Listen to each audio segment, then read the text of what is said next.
Friends, welcome back to our YouTube channel Naukri for you. दोस्तों, आज हम देखने वाले हैं कि GS के द्वारा जो प्रैक्टिस सेट निकाला गया है 470 BPSC प्रीलिम्स के लिए, उसके प्रैक्टिस सेट नंबर 14 को, जो कि मिक्स्ड क्वेश्चन होने वाला है। दोस्तों, अगर आप हमारे चैनल पर नए हैं तो प्लीज़ हमारे चैनल को सब्सक्राइब करेंगे। अगर आपको हमारी वीडियो पसंद आती है या आपको हेल्पफुल लगती हैं तो हमारी वीडियोज़ पर लाइक और कमेंट करना मत भूलिएगा और इसे अपने दोस्तों के साथ जरूर शेयर कीजिएगा। तो चलिए दोस्तों, शुरू करते हैं आज की इस वीडियो को। तो चलिए देखते हैं आज का पहला क्वेश्चन। तो पहला क्वेश्चन है, भारतीय स्वतंत्रता आंदोलन की निम्नलिखित घटनाओं को सही कालानुक्रमिक क्रम में व्यवस्थित करना है। तो फर्स्ट क्वेश्चन का आंसर हो जाएगा डी। सबसे पहले अखिल भारतीय ट्रेड यूनियन कांग्रेस 1920। उसके बाद है काकोरी डकैती और फिर दूसरा गोलमेज सम्मेलन। काकोरी डकैती जो है 1925 में था और दूसरा गोलमेज सम्मेलन 1931। Hindustan socialist Republican association HSRA का गठन किसके नेतृत्व में किया गया? चंद्रशेखर आज़ाद। निम्नलिखित व्यक्तियों में से कौन भारत में रैयतवाड़ी व्यवस्था से जुड़े हुए थे?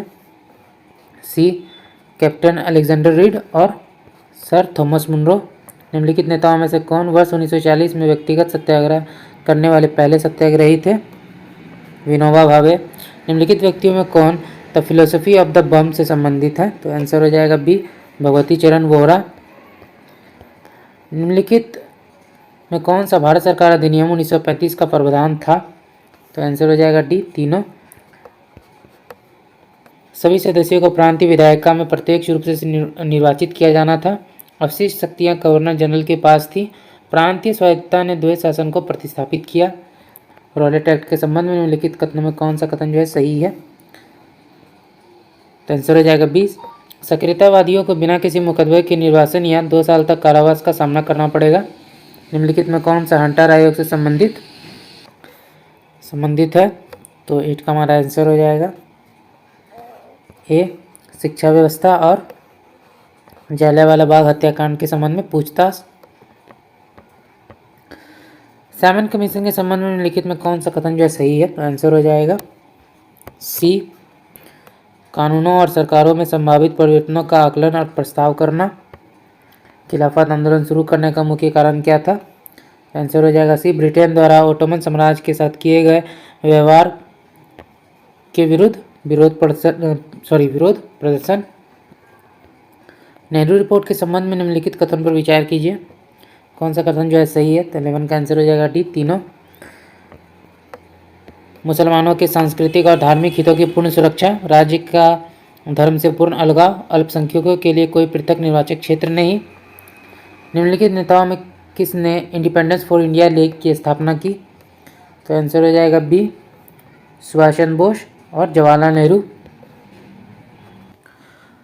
अगला क्वेश्चन है, गांधी इरविन समझौते के संबंध में निम्नलिखित कथनों पर विचार कीजिए। उपयोग कौन सा कथन जो है सही है? तो आंसर हो जाएगा सी, अभी तक वसूल न किए गए सभी जुर्मानों की माफ़ी, शांतिपूर्ण और अहिंसक धरना प्रदर्शन का अधिकार, आपातकालीन अध्यादेशों की वापसी। अगला, निम्नलिखित युग्मों पर विचार करना है। उपयुक्त युग्म में कौन सा जो है सही सुमेलित है? तो 14 का हमारा आंसर हो जाएगा सी, केवल एक अमृत बाजार पत्रिका, शिशिर कुमार घोष। निम्नलिखित नेताओं में से किसने तीनों गोलमेज सम्मेलनों में भाग लिया था? तो आंसर हो जाएगा ये, भीमराव अम्बेडकर और तेज बहादुर सुप्रू।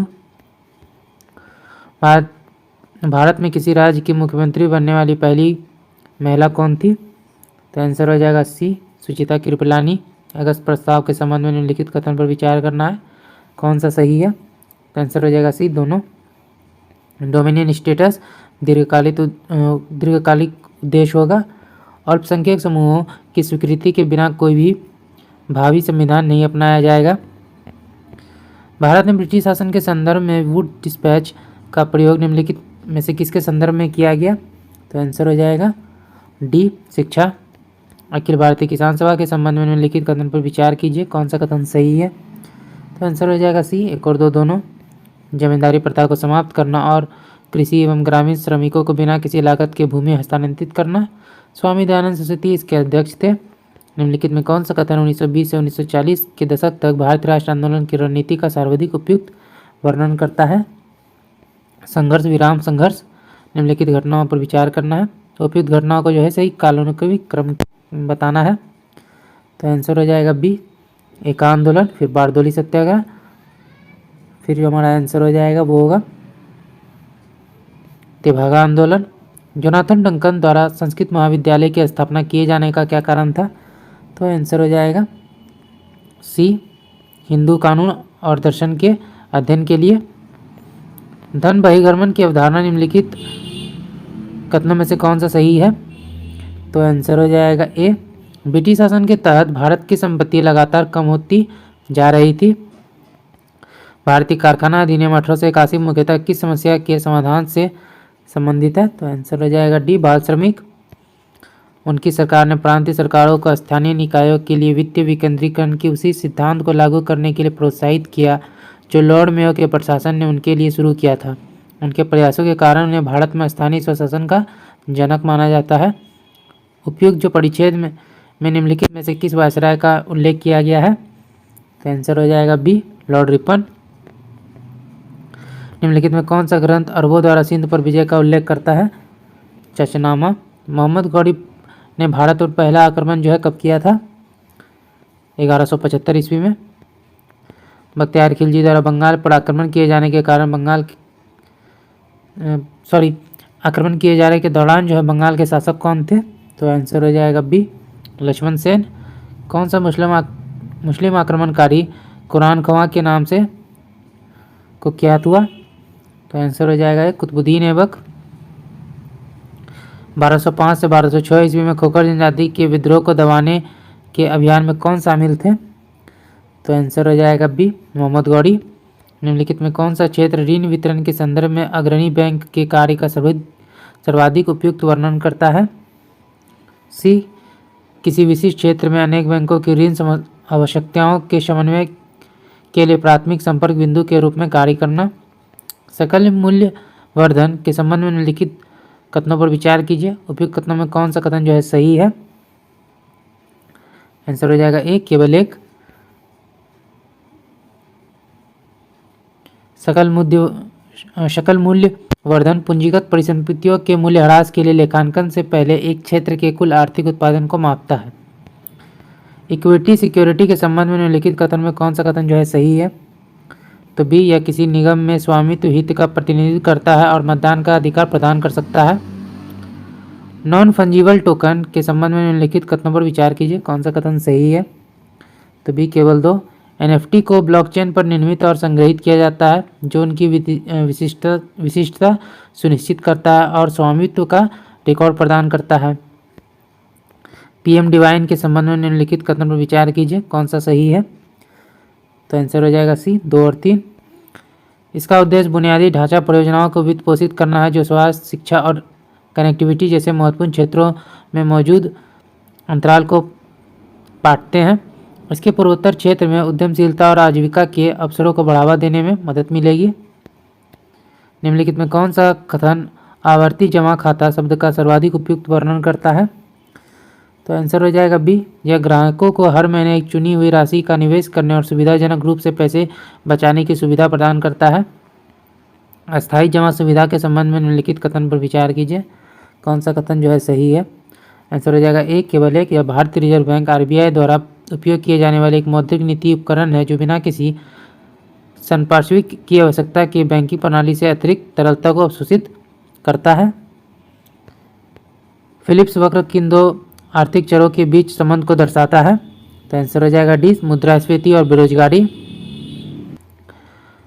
अगला है गैर संप्रभु ऋण के संबंध में निम्नलिखित कथनों पर विचार करना है। कौन सा कथन सही है? तो दोनों कथन सही है। गैर केंद्रीय सरकारों जैसे नगरपालिकाओं या निगमों द्वारा जारी किया गया ऋण या राष्ट्रीय सरकार को शामिल किए बिना बड़े पैमाने पर बुनियादी ढांचा परियोजनाओं और सार्वजनिक सेवाओं को वित्तपोषित करने में मदद कर सकता है। निम्नलिखित में से किसे सरकार के लिए पूंजीगत प्राप्ति माना जाता है? तो आंसर हो जाएगा बी, अंतर्राष्ट्रीय संगठनों से उधार लेना। भारतीय लघु उद्योग विकास बैंक के संबंध में निम्नलिखित में कौन सा कथन जो है सही है? तो आंसर हो जाएगा इसका बी, 2 नंबर। इसके कार्यों में एमएसएमई को प्रत्यक्ष वित्त प्रदान करने के साथ साथ अन्य वित्तीय संस्थानों द्वारा इन उद्यमों को दिए गए ऋणों को पुनर्वित्त करना भी शामिल है। प्रत्येक विदेशी निवेश के संबंध में निम्नलिखित कथन पर विचार कीजिए। कौन सा कथन सही है? तो केवल 2। वित्त वर्ष 2023-24 में भारत में एफडीआई इक्विटी प्रवाह के लिए मॉरिशस जो है शीर्ष देश के रूप में उभरा। अनुच्छेद 32 के अंतर्गत सर्वोच्च न्यायालय द्वारा जारी रिट के संदर्भ में निम्नलिखित परिच्छेद पर विचार करना है। यह रिट उच्च न्यायालय द्वारा निचली अदालत को उस स्थिति में मामले को जारी रखने से रोकने के लिए जारी की जाती है जब उसके पास अधिकार क्षेत्र का अभाव हो या वह अपनी शक्तियों से परे जाकर काम कर रही हो। यह सुनिश्चित करता है कि निचली अदालतें अपने अधिकार का अतिक्रमण न करें। यह रिट केवल न्यायिक या अर्ध न्यायिक अधिकारियों पर लागू होती है और इसका इस्तेमाल प्रशासनिक या विधेयी निकायों, निजी संस्थाओं या व्यक्तियों के खिलाफ नहीं किया जा सकता। उपरोक्त परिच्छेद जो है निम्नलिखित में से किस रिट से संबंधित है? तो आंसर हो जाएगा बी, प्रतिषेध। मार्शल लॉ के संबंध में निम्नलिखित कथन पर विचार कीजिए। कौन सा कथन जो है सही है? तो बी, केवल 2। इसे देश के कुछ विशिष्ट क्षेत्र में लागू किया जा सकता है। सामान्य न्याय को बढ़ावा देने और गरीबों को मुफ्त कानूनी सहायता उपलब्ध कराने के लिए संविधान में किसके अंतर्गत प्रावधान किया गया है? तो आंसर हो जाएगा डी, राज्य के नीति निर्देशक सिद्धांत। अगला है, निम्नलिखित में कौन से भारत के संसदीय शासन प्रणाली की विशेषताएं हैं? तो आंसर हो जाएगा बी, दोहरी सदस्यता, राजनीतिक समरूपता और बहुमत पार्टी का शासन।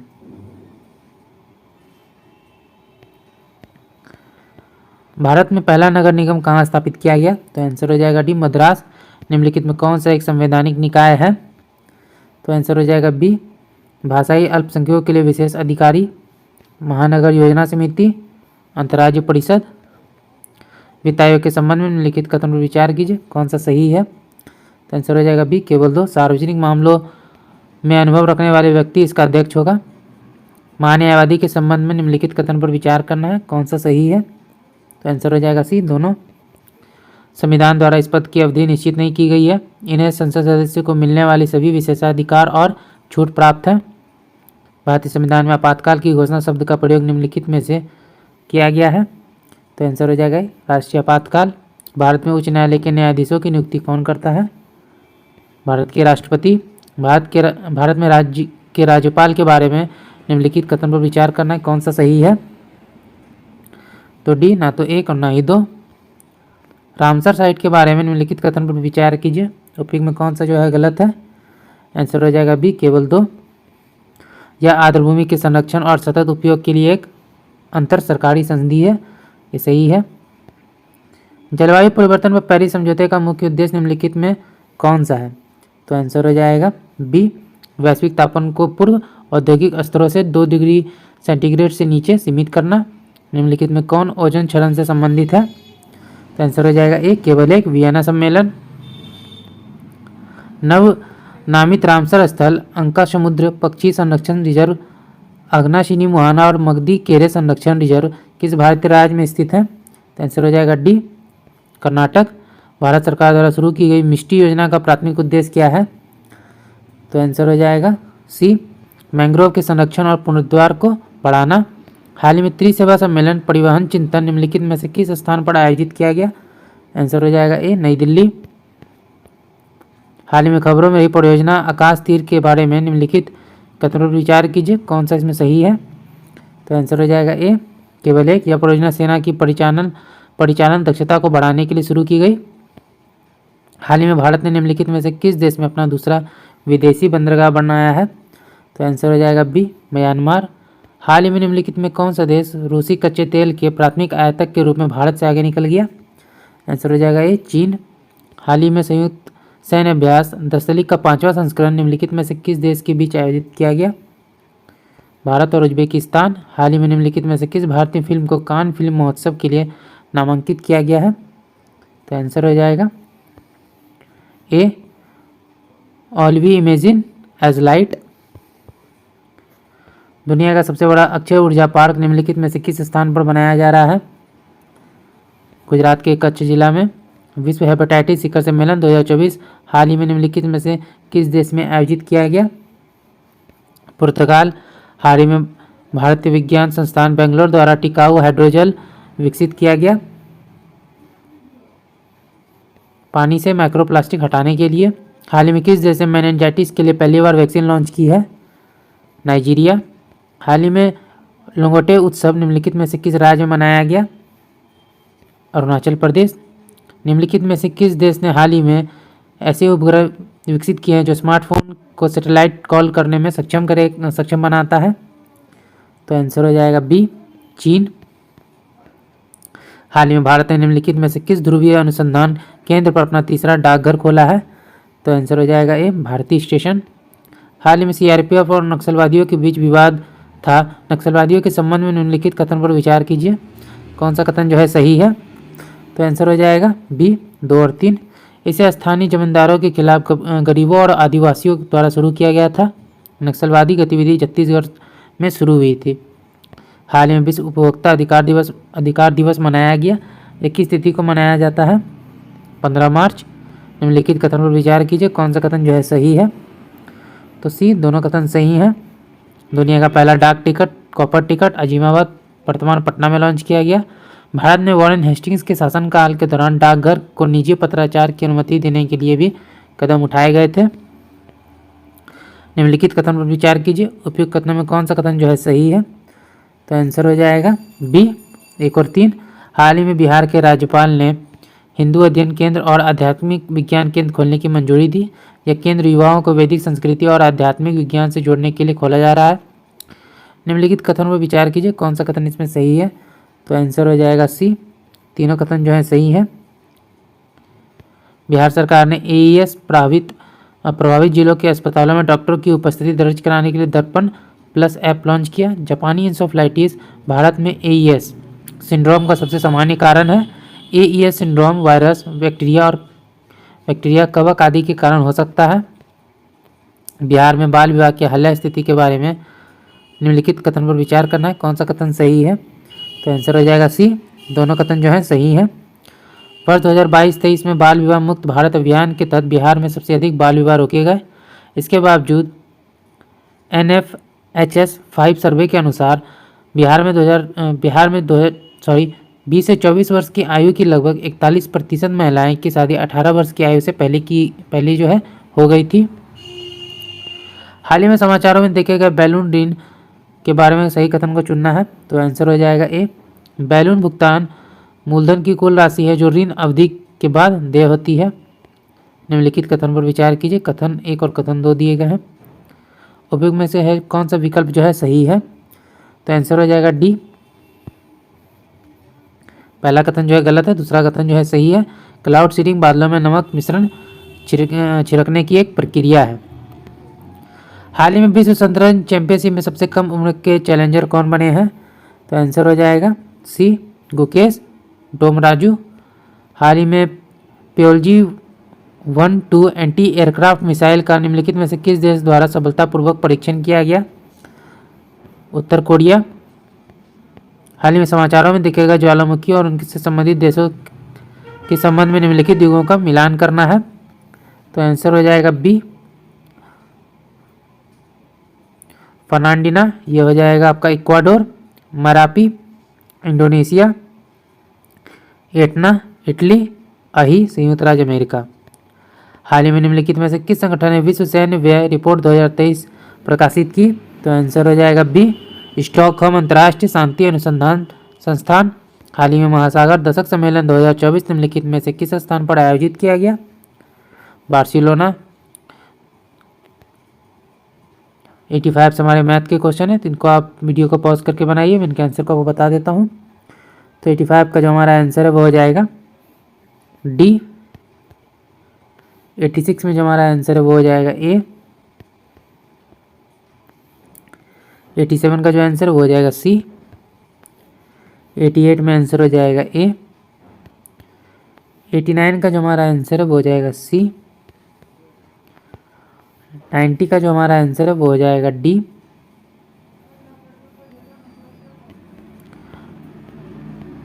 91 में जो हमारा आंसर है वो हो जाएगा डी। 92 का जो हमारा आंसर है वो हो जाएगा बी। 93 में जो आंसर है वो हो जाएगा ए। 94 का जो हमारा आंसर है वो हो जाएगा सी। 95 देखते हैं, निम्नलिखित में कौन ओशांक शब्द का सबसे अच्छा वर्णन करता है? तो आंसर हो जाएगा ए। वह तापमान जिस पर हवा संतृप्त हो जाती है और जलवाष्प संघनित होने लगती है। निम्नलिखित में कौन सी अवसादी चट्टानें हैं? तो आंसर हो जाएगा बी, बलुआ पत्थर, चूना पत्थर और सैल। इनकी विशेषता एक मोटी गहरे रंग की परत है जो कार्बनिक पदार्थों से भरपूर होती है। यह महाराष्ट्र, सौराष्ट्र और दक्षिणी मध्य प्रदेश जैसे क्षेत्रों में पाई जाती है। इन मिट्टी में उगाई जाने वाली प्रमुख फसलें कपास, ज्वार और गेहूं शामिल है। यह मिट्टी लोहे, चूना, कैल्शियम, पोटेशियम, एल्यूमिनियम और मैग्नीशियम से भरपूर होती है, लेकिन इनमें नाइट्रोजन और फास्फोरस की मात्रा कम होती है। तो 97 का हमारा जो आंसर है वो हो जाएगा डी, काली मिट्टी। मिश्रित फसल का प्राथमिक लाभ निम्नलिखित में कौन सा है? तो आंसर हो जाएगा सी, मृदा उर्वरता में वृद्धि। निम्नलिखित नदियों पर विचार कीजिए। नदियों को उत्तर से दक्षिण दिशा में व्यवस्थित करना है। तो आंसर हो जाएगा सी, सिंधु, झेलम, चिनाब, रावी और सतलज। ब्रह्मपुत्र नदी का स्रोत कौन सा ग्लेशियर है? तो आंसर हो जाएगा बी, चेमायुंगडुंग ग्लेशियर। निम्नलिखित में कौन सी भारत में मीठे पानी की झील है? तो इसका हमारा आंसर हो जाएगा ए, वुलर झील और डल झील। हिमालय नदियों के बारे में निम्नलिखित कथन पर विचार कीजिए। कौन सा कथन जो है सही है? तो ये केवल एक ग्लेशियरों के पिघलने और मौसमी मानसूनी वर्षा के कारण इन नदियों में वर्ष भर प्रवाह जो है बना रहता है।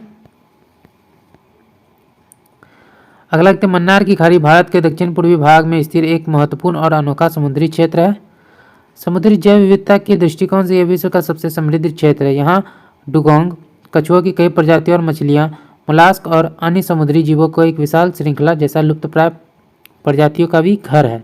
उपयुक्त गद्यांश जो है निम्नलिखित में से किस बायोस्फीयर रिजर्व का वर्णन करती है? तो आंसर हो जाएगा सी, मन्नार की खाड़ी। अगला देखते हैं, डायनमो एक ऐसा उपकरण है जो परिवर्तित करता है यांत्रिक ऊर्जा को विद्युत ऊर्जा में। अगला देखते हैं, उससे पहले दोस्तों अगर आपने वीडियो को यहाँ तक देखा और अभी तक हमारे चैनल को सब्सक्राइब नहीं किया तो आपसे एक रिक्वेस्ट होगा कि आप हमारे चैनल को सब्सक्राइब कर लें। तो चलिए अगला देखते हैं, निम्नलिखित में से किस गैसीय माध्यम में ध्वनि की गति अधिकतम होती है? तो आंसर हो जाएगा सी, हाइड्रोजन। यदि कोई वायुयान आकाश में ध्वनि की गति से तीव्र गति से उड़ रहा है तो उसकी गति मैक में क्या होगी? तो आंसर हो जाएगा सी, 1 से अधिक। स्नेल के नियम के बारे में निम्नलिखित कथन पर विचार कीजिए। इसमें कौन सा कथन जो है सही है? तो ये केवल एक यह बताता है कि आपतन और अपवर्तन कोण किस प्रकार दो माध्यमों के अपवर्तनांक से संबंधित है।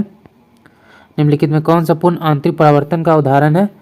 तो आंसर हो जाएगा डी, पानी में हवा के बुलबुलों का चमकना। प्रकाश के ध्रुवीकरण के संबंध में निम्नलिखित कथन पर विचार कीजिए। कौन सा कथन जो है सही है? 1 और 2 दोनों। यह एकमात्र घटना है जो दर्शाती है कि प्रकाश एक अनुप्रस्थ तरंग है। प्रकाश का ध्रुवीकरण तब होता है जब विद्युत क्षेत्र केवल एक ही दिशा में चलता है जो प्रकाश की दिशा के समकोण पर होता है। हवा से भरे हुए टायर से हवा का निकलना निम्नलिखित में से किसका उदाहरण है? रुद्धोष्म प्रक्रिया। मानचित्र पर एक आइसोगोनिक रेखा दर्शाती है। तो आंसर हो जाएगा ए, समान चुंबकीय झुकाव वाली रेखा। निम्नलिखित में कौन सा विकल्प सहसंयोजक गुणों से संबंधित है? सी, प्रसारण दबाव और विलयन का क्वथनांक उत्कर्ष। ग्रेफाइट के बारे में निम्नलिखित कथन पर विचार कीजिए। कौन सा कथन सही है? तो आंसर हो जाएगा ए, केवल एक संरचना में मुक्त इलेक्ट्रॉनों की उपस्थिति के कारण यह विद्युत का सुचालक होता है। अपने उच्च प्रतिरोधक क्षमता और स्पष्ट दृश्यता के कारण लैक्सेन का उपयोग प्राय निम्नलिखित में से किस अनुप्रयोग में किया जाता है? बुलेट प्रूफ खिड़कियाँ। ऑक्टेन संख्या के बारे में निम्नलिखित कथन पर विचार कीजिए। कौन सा इसमें गलत है? तो आंसर हो जाएगा बी, 2 नंबर गलत है। किसी ईंधन की ऑक्टेन संख्या इंजन में नॉकिंग या पूर्व दहन के प्रति इसके प्रतिरोध को मापती है। भारत में पीने के पानी योग्य 0.2 से 0.4 ppm की सांद्रता वाले बनाने के लिए आमतौर पर किस रसायन का उपयोग किया जाता है? तो आंसर हो जाएगा ए, क्लोरीन।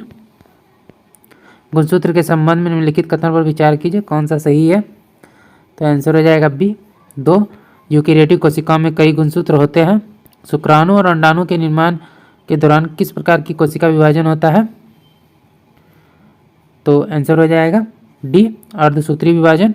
हीमोग्लोबिन की कमी से कौन सी बीमारी होती है? एनीमिया। निम्नलिखित में कौन मानव परिसंचरण तंत्र का हिस्सा नहीं है? फेफड़े। पाचन तंत्र में एंजाइम एमाइलेज का प्राथमिक कार्य क्या है? कार्बोहाइड्रेट को सरल शर्करा में तोड़ना। पादप हार्मोन एबिसिसिक एसिड की प्राथमिक भूमिका क्या है? बीजों की निष्क्रियता को प्रेरित करना और पानी की कमी को कम करना। गोल्जी बॉडी के बारे में निम्नलिखित कथन पर विचार कीजिए। कौन सा कथन इसमें सही है? ए केवल एक, यह श्रवण या अन्य अंगों तक वितरण के लिए प्रोटीन और लिपिड के संशोधन, पृथक्करण और संकुलन के लिए उत्तरदायी होता है। निम्नलिखित में कौन सा रोग जो है जीवाणु रोग नहीं है? तो आंसर हो जाएगा डी केले का बंची टॉप। निम्नलिखित में कौन सी अंतःक्रिया सहभोजिता का उदाहरण है? तो आंसर हो जाएगा सी पेनिसिलिन स्रावित करने वाले पेनिसिलियम कवक जो आसपास के बैक्टीरिया को मारते हैं।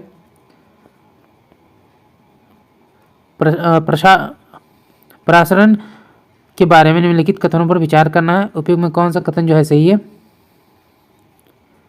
तो आंसर हो जाएगा सी एक और दो दोनों। प्रसारण में जल के अणुओं का एक अर्धपारगम्य झिल्ली के पार जल उच्च सांद्रता वाले क्षेत्र से कम जल सांद्रता वाले क्षेत्र में जाना शामिल है। जब मीठे पानी के पौधों को खारे पानी में रखा जाता है तो प्रसारण के कारण इसकी जो कोशिकाएं पानी खोदेंगी और सिकुड़ जाएंगी। बिहार विधानसभा में अनुसूचित जाति एससी और अनुसूचित जनजाति एसटी के लिए कितनी सीटें आरक्षित हैं? तो आंसर हो जाएगा डी 40। बिहार में किस प्रमंडल में सबसे कम जिले हैं? भागलपुर।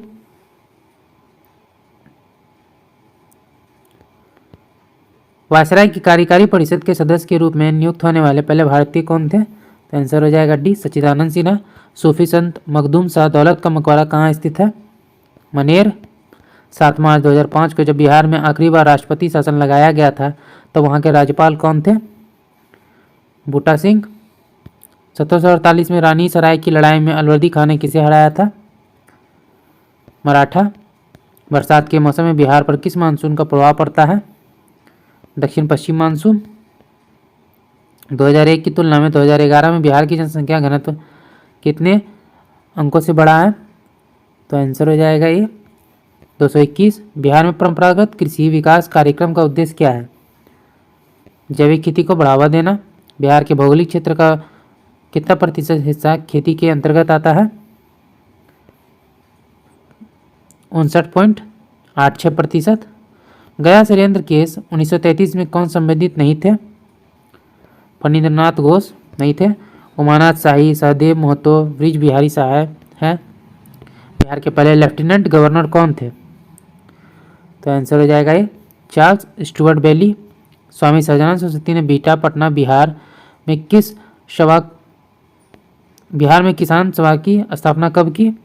तो आंसर हो जाएगा डी 4 मार्च 1929। 1934 में बिहार सोशलिस्ट पार्टी की औपचारिक स्थापना कहाँ हुई थी? तो आंसर हो जाएगा बी अंजुमन इस्लामिया हॉल पटना। पटना में साइमन कमीशन के बहिष्कार का नेतृत्व किन नेताओं ने किया था? अनुग्रह नारायण सिन्हा। सविनय अवज्ञा आंदोलन के दौरान छपरा जिले में कैदियों ने नग्न हड़ताल क्यों की थी? स्वदेशी वस्तुओं की मांग। बेगूसराय में चौकीदारी कर के विरुद्ध आंदोलन किस आंदोलन का हिस्सा था? सविनय अवज्ञा आंदोलन। विरोध में एडवोकेट जनरल के पद से किसने इस्तीफा दे दिया था? बलदेव सहाय। 1946 में किसने कहा था अगर हम बिहार के नेता और उनके मंत्रिमंडल को लीग के नेताओं द्वारा किए गए हिंसक और असभ्य हमले के सामने असुरक्षित छोड़ देंगे तो हम बहुत बड़ी गलती करेंगे? तो आंसर हो जाएगा सी जवाहरलाल नेहरू। बिहार राज्य दूध सहकारी लिमिटेड कॉम्फेड की स्थापना कब हुई? तो आंसर हो जाएगा सी 1983। ताल भूमि और दियारा मैदान बिहार की किस कृषि जलवायु क्षेत्र की विशेषताएं हैं? क्षेत्र तृतीय। बिहार सरकार ने किस वर्ष पटना में संजय गांधी जैविक उद्यान को संरक्षित वन घोषित किया? 1983। बिहार राजकोषीय उत्तरदायित्व एवं बजट प्रबंधन अधिनियम किस वर्ष पारित किया गया? 2006। बिहार सरकार ने किस वर्ष कृषि कैबिनेट के गठन की घोषणा की? 2011। तो दोस्तों आज का वीडियो यहीं तक। आशा करते हैं ये वीडियो आपको पसंद आया होगा। अगर आपने वीडियो को यहाँ तक देखा और अभी तक हमारे चैनल को सब्सक्राइब नहीं किया तो प्लीज़ हमारे चैनल को सब्सक्राइब करेंगे। अगर आपको हमारी वीडियो पसंद आई या आपको हेल्पफुल लगी तो इसे अपने दोस्तों के साथ भी जरूर शेयर कीजिएगा। हमारी वीडियोज़ पर लाइक और कमेंट करना मत भूलिएगा। तो चलिए दोस्तों फिर मिलते हैं एक मज़ेदार वीडियो के साथ। जय हिंद।